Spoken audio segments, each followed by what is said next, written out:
Sud FM xibaar yi. benn waxtu bokk yi mooy door a jot asalaamaaleykum ñu nuyu leen fas yéene leen a jot li tamit xabaar yi bokk na ci liñ fas yéene faram fàccandi Ousmane Sonko doon def léegi ab déclaration daan ci dikk léegi daal di koy tënk itam gannaaw ba nga xamee ni itam daan ci toftal itam li aju woon rek ci tey ci suba ñuy manifester fële ca Petersen police bi nag gannaaw ba nga xamee ne ñëw na daal leen di tasaare ñooñu di manifester nag am lu leen naqari lool ñi ne ay ambulance ñi ne ay jaaykat lañ gannaaw ba nga xamee ne BRT bi dafay jaar foofu daan ci jokkoo léegi ak Khady Sène grève ñetti fan boo xam ne bii wax nañu ne li ko tàmbalee fanweeri fan ci weeru mars lay doon alliance maanaam tey jii ànd gësam nañu bare bari topp nañ ci grève boobu ci waa kër docteur yi dañ ci dikk léegi wàllu wér-gu-yaram ak hôpital bi xaw nañ ko nagamal ñi seen xam-xam ci wàllu fànn boobu itam ak fédération syndicat bi itam daañu ci dikk léegi ak Cheikh Seck toftal ci grève boobu maanaam daal tey jii daal kër docteur moom fédération it beneen it boo xam ne bi ay syndicat ko séq itam ñoo not ña nga ca daañu ci dégg léegi ak ki nga xam ne moo di Mass Thiam li aju yi tamit ci li nga xamee ne dafa aju ci Covid bi juróom benn ñoo xam ne itam doomu jàngoro bi fi mu toll nii jot nañ ko daal di waat gàddu daañu ci dikk léegi toftal ci incha allah yeneen i xabaar. Maodo Faye. jërë ngeen jëf bala ñoo jokkoo ak Khady Sène rek ñu dikk ci waxtaan wi nga xam ne Ousmane Sonko doon na ko amal sànq def itam déclaration boo xam ne bi daanaka kaddu yi buñ ko tënkee gàtt na lool te mooy rek moom yëg na ne moom Ousmane Sonko mi nga xam ne ci wàllu politique moo jiite Pastef nee na ay bis gii nga xam ne moom la ñu dëgmal gis na ne danañ ko convoqué ci wàllu yoon maanaam daañ ko woo ngir mu wuy ji nee na nag bu keroogee nag mi ngi ñaan amul kenn koo xam ne kii war ngaa génn di ca topp wala ngay manifester nee na ñëpp toog mu dem wuy ji yoon ko war rek dañ koy déglu mu wax li muy wax daal di fa yem waaye daal nekkul ne loo xam ne maanaam dafay woo nit ñi pour ñu génn di manifester neen daal na ñëpp toog xam ne donte xam nañ ne dañ koy convoqué waaye nag manifester loowul kenn te itam loxul kenn mu génn benn waxtu moo dem ba fegook luy tolloog benn mu di wala Ousmane Sonko sax mel na nag kàddoom yooyu mën nañ na koo déglu ñu teewlu. bu soobee yàlla semaine prochaine bu ma nee cëpp Ndakaaru incha allah la ma ci war a def yëpp naa ko def ndax ñun wàññi institution judiciaire taxu ñoo jóg amuñu problème ak institution judiciaire amuñu problème ak magistrat yi waaye bu amee lenn ci magistrat yoo xam ne dañuy doxalee méngawul ni ñu war a doxalee magistrat nag nit la dong magistrat jox nañ ko cër torop waaye nit kese la comme man comme yow comme keneen day juum day tooñ day def naka sudul noonu donc su loolu amee dafay baax ñu ne ko attention ku bëgg ku respecter dëgg nag institution judiciaire noonu ngay def ndax loolu mooy dimbale justice muy xoolaat boppam di remettre boppam en cause may wax nag ni bu dee woo nañ ñu te gëm naa ni ci bés yu gàtt la yéen samay soppe yéen askan wi jarul kenn di génn ndax audition kese la jarul kenn di génn naan maa ngi dem tribunal maa ngi def li maa ngi def li dossier ba lañ ca yor nañ ko ba noppi dossier bi dafa vide amul dara wax naa leen ko keroog ilaa yow mi diin gisuma ku mën a tëj Ousmane Sonko ci dossier bi ni mel amul wër di xasteeg saaga moo fi des waaye dara amul ci dossier bi kon jarut di génn jarut di dem tribunal waaye rester mobilisé mooy fi ngeen teg seen tànk teg leen ko foofu te déglu leen parce que fii la ñu ngi doxal yoon ñu dox ak ñoom ci yoon waaye buñ ñu bëggee jaay doole ci lu dul dëgg li ma waxoon la résistance est un droit buñ la bëggee jaay lu dul doole ci lu dul dëgg constitution moo la may nga résister bu boobaa la ñu war a wax ak yéen dinañ ko wax buñ ci tolloo. kooku di Ousmane Sonko ay manifester yu am tey ci suba fële ca Petersen gannaaw ba nga xamee ne bërki biig sax loolu mbëri yëf yi tàmbaliwaatoon na foofule ñi nga xam ne tam ñoo di yore ay taabal wala daal jaaykat yi alkaat yi nag mujj nañu ñëw Khady Sène lu yëf yi tëddee woon tey. waaw Maodo tey jii ci suba ñi di marchand yi nekk foofee ca Petersen tàmbaliwaat manifester gannaaw ba ñu déggul benn réaction ñii di autorité yi ba ñu manifester ni ki démb dañoo rek commencé tey sànni ay xeer ñii di policiers yi ci la ñu jóg ñoom it sànni leen ay gaz lacrymogène mbir yi foofu la daa di yem di fàttali leen rek ne policiers yi ñu ngi woon foofu depuis démb foofee ca Petersen muy site boo xamante ne fi mu nekk nii nag mën naa ne doo ko sax xàmmee ndax lépp la bulldozer yi daal di rek yàq li di cantine tablier ak magasin yi lépp lañu fa daal di dindi ndax liggéeyu BRT di fàttali ne foofee sax na moo war a nekk terminus bus rapide transit yi di wax ne rek daanaka marché Petersen amatu fa di marché boo xamante ne nag ay téeméeri ndaw ñoo fay ñëw rek di wut lu ñu suturloo marchand yooyu nag di jaaykat yi ñoom fi mu nekk nii dañoo mer ba futtu ndax nee nañu autorité yi jox ñu leen benn considération ak respect ndax jotuñu benn sommation ndàmpaay tamit waxi nopp ba tey ñoom dañuy participer bu baax a baax ci sukkaleek dëkk bi ñoom lu ñu bëgg rek mooy ñu wutal leen ab bërëb boo xamante ni fa la ñuy wéyal seen commerce bi situation bi nag tendu na foofu ndax ñoom nen du ñu dellu ginnaaw lu ñu bëgg mooy ñu wutal leen fu ñu mën a wéyal seen activité ndaxte suba sax yaa ngi dégg ñoo xamante ne ñu naan seen i dépense sax yónnee guñu ko seen njaboot ya nekk ca dëkk ba foofu rek di Petersen mooy seen àdduna foofu la ñu xam te noppi nañu ngir rek jàmmaarloog ñi di takku der yi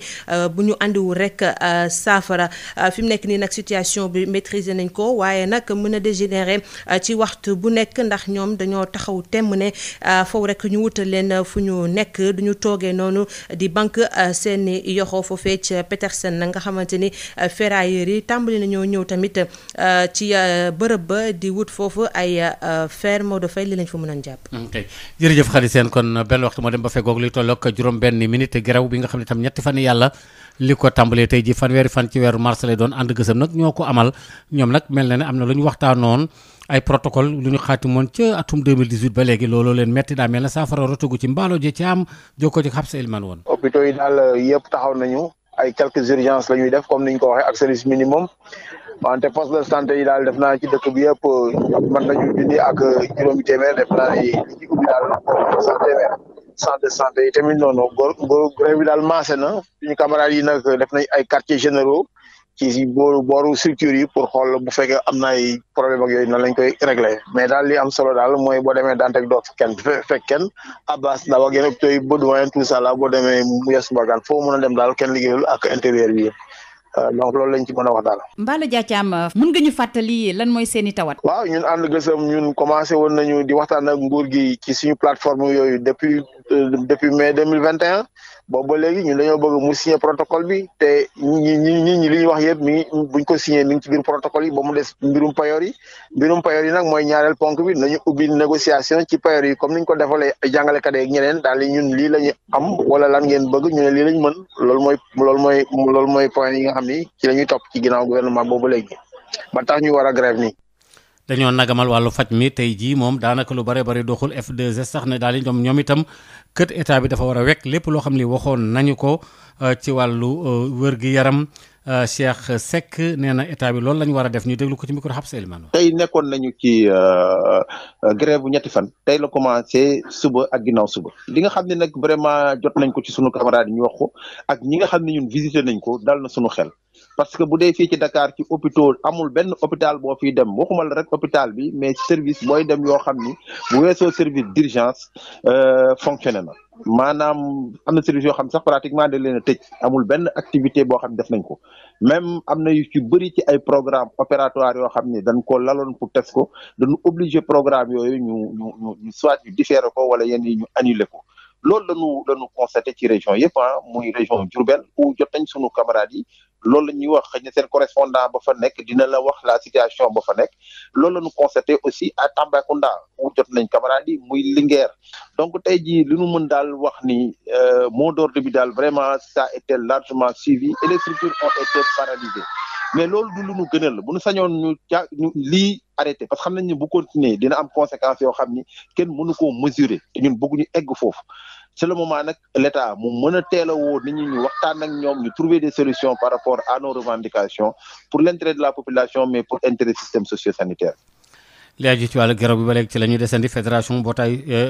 syndicat yi itam ñu ngi seen ñetteelu action ñoom itam ngir rek dem ci grève ñetti fan yàlla la ñu xàppati hôpital ba nekk ca Njaareem tey jii nee ñoo tam foofu mot d'ordre boobu tamit moom joxe nañ ko fa te ñëpp ko topp daal maanaam ci gerew bi xaw nañ ko sax nagamal lool liggéey bi Mass Thiam moom waxtaan ci ak Adama Ndiaye. wax dëgg yàlla suñu militant yëpp observé nañ mot d'ordre bi fédération bi aussi tamit ñoom tamit observé nañ ko. ba tax na fi mu toll ci service yu bëri boo demee tamit service minimum rek nga fay gis ci ñenn ñoo xam ne si ñoo koy def ñoo xam ne si bokkuñu ci fédération bi. man na maa wax ne actuellement nii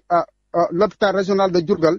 actuellement nii paralysé wu na quoi parce que activités yi na mu war a demee wutul noonu fi mu toll nii. dafa mel ni population bi sax man li ñuy metti nag mooy maanaam ñun dafa am loo xam ne si maanaam dañ ko laaj gouvernement bi jot koo waxtaanoon gouvernement bi ba tey gis ñu dara loo xam ne si gouvernement bi def na ko li ñuy metti nag mooy régime indemnitaire maanaam ci mbiram maanaam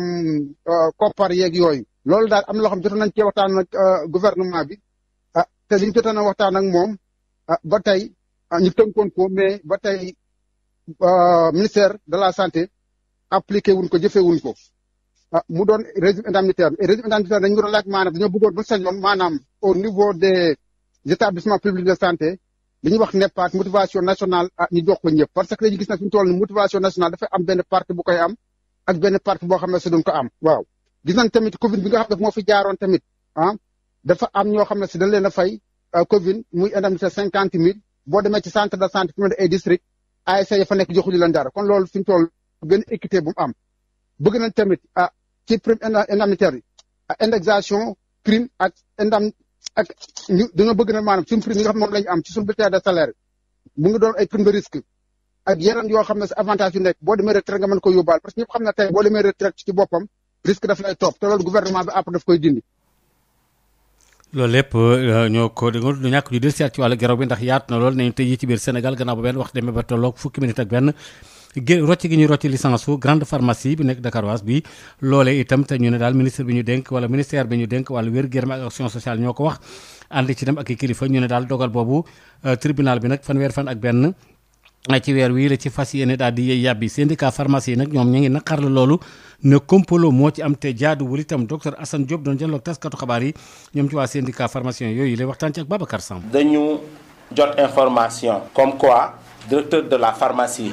def na note ministre bi pour que ministre bi nangu licence bi nga xamante ni tey madame Mbodj moom la am pour exploiter la pharmacie dakaroise. li ñuy wax sunu jargon abrogation. ñu jàpp ne décision boobu teguwul ci dëgg. parce que moom madame Mbodj dafa nekkoon ci benn local muy immeuble Indépendance benn moment ñu war defar immeuble bi boroom muy IPRES ne ko génnal nga may ñu bu ñu defaree ba pare nga ñëwaat. moom aussi yoon may ko bu defaree ba pare moo fa war a dellu si muy def li ñu naan ci tubaab exercer maanaam bindante na ak waa IPRES 2015 ba 2020 mi ngi bindanteeg ñoom ba directeur IPRES bind ko ne ko nangu nañu ne. bu ñu paree dinañ la ko delloo te loolu jeexagul ndax am na procédure bu nekk au niveau du tribunal du commerce bu mu attaqué le bail bi nga xam ne moo nekk tey diggante IPRES ak Pharmacie Nation. tant que loolu jeexagul ñu jàpp ne ministre warul mën jël décision abroger son arrêté parce que ba léegi dara terewu ko rejoindre ce local bi nga xam ne foofu la nekkoon. ñu jàpp ne nag di décision boobu. day wane li nga xam ne tey jii mooy complot bi nga xam ne taxaw na diggante direction de la pharmacie ministère. ak IPRES pour que madame Mbodj ñu nangu foofu mu nekk ñu jox ko keneen ñu fàttali nag Pharmacie Nation tëj na lu ëpp tey jii juróom-ñetti at pharmacie bu tëj lu ëpp juróom-ñetti at nga ne da nga koy transféré ci place bi nga xamee ne am na koo ko jox ba pare mu doon problème ñuy fàttali ni dossier boobu évoqué nañ ko lu ëpp juróom-ñaari yoon reporté ko ba suba la ñuy xaar encore ñu évoqué waat ko pour que tribunal du commerce joxe son avis di wax ministre de la santé ak di wax directeur de la pharmacie et du médicament que ne pare nañu pour yóbbu xeex bi xeex ba fu xeex yam pour que lii ñu bëgg def nii mu bañ a jàll. ba tax na dinañu convoquer assemblée générale extraordinaire ci fan yi di ñëw pour que pharmaciens yi prononcé bu wax seen xalaat ci mbir mi parce que jàpp nañ lii bu jàllee kat du doy waar dina am ci suñu profession. ñu bëgg informer léegi opinion bi que ne bu leen bett suba bu ñu déggee ni tëj nañu pharmacie yi ci Sénégal yépp ñu ngi ciy invité aussi képp ki nga xam ne tey yaa ngi xeex pour yelleefu doomu aadama.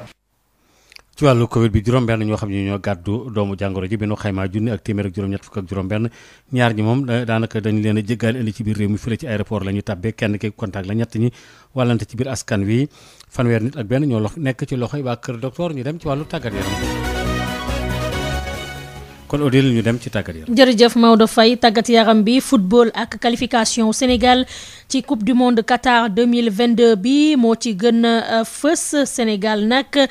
ñu ngi ko doon wax boobaak léegi kon léegi leer na nañ gaynde Sénégal yi ñoom am nañu seen ticket bu leen yóbbu ca mondial ba ni ki démb la ñu def lu ni mel gannaaw ba nga xamante ne nag dañoo daal di dóor pharaon yu Égypte yi nga xamante ne ñoom ñooy sax vice champion d'Afrique ci tir au but ñett la Sénégal am ñoom pharaon yi am benn. Sadio Mané moom dina dem ca Qatar waaye kii di Mohamed Salah jàppale ni ci télé bi lay toog daal di seetaan coupe du monde boobule ci noonee sax ki nga xamante ne moom mooy sélectionneur wu Égypte bi di Carlos Queiroz moom dafa daal di wax ni dafay daal di démissionner ci postam boobule naka noonu fële ca Algérie coach ba moom it daal dina démissionner gannaaw ba nga xamante ne nag équipe am qualifié wul ci bile mondial ëllëgu kon li nga xamante ne moom mooy qualification Sénégal ci coupe du monde bi mu mel ni prolongation yi doxoon démb ci diggante Sénégal ak Égypte mu ngi wëy waaye bi la yoon ci grand place yi la foofee ca Kër Massar nit ñi tey dañoo xëy boobule jongante la ñu xëyee kon kii di Birama Ndiaye mu ngi ciy indil ay leeral. fépp foo dem fii ci Kër Massar ñoo ngi wëyal di commenter la nga xamante ne moom moo jëm ci wàllub qualification Sénégal ci mondial Qatar 2022 sénégalais yi nga xamante ne nag football moo leen ñor ñoo ngi wëy di fësal seenub mbégte. match bi neex rek sant yàlla rek. booy moom wax dëgg yàlla ay jàmbaar lañu kenn mënu leen wax dara moom deselutuñu dara de wax dëgg yàlla. Sénégal moom deselutuñu dara équipe bi moom wax dëgg yàlla moom mooy loolu. ba mu loon équipe bu démb ba mu loon mental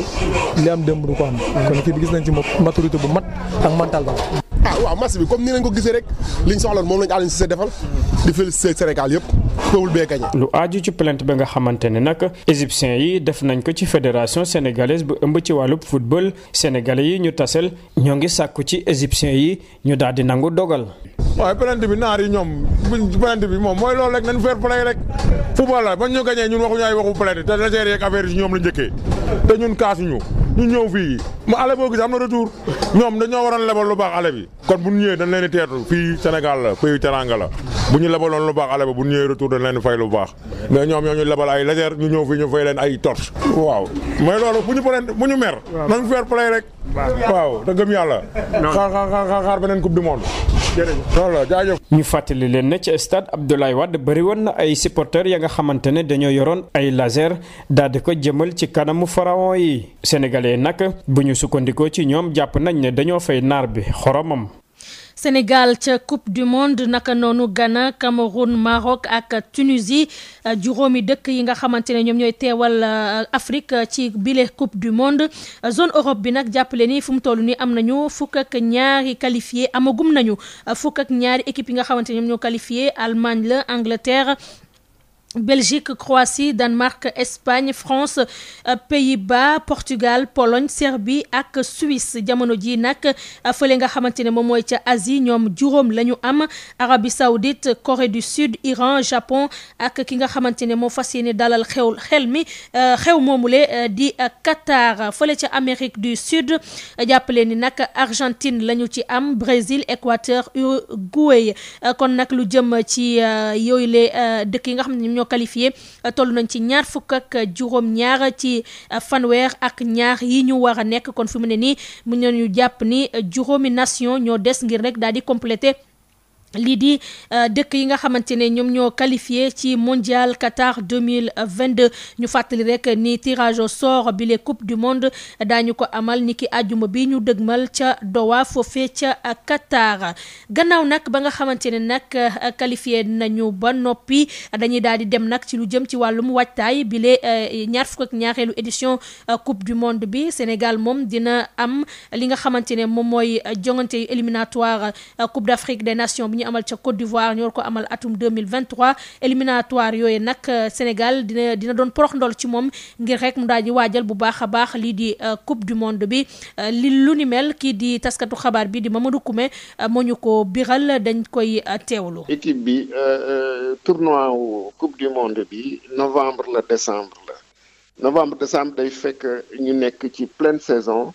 en Europe parce que boo xoolee joueurs yi ñu ci bari ci club européen yi la ñuy jouer. Donc foofu mën nañu wax ne du am préparation trop parce que defe naa une semaine la pour ñu arrêter seen championnat pour dem coupe du monde préparation bi defe naa ni mois de juin lay mën a am ci match CAN yi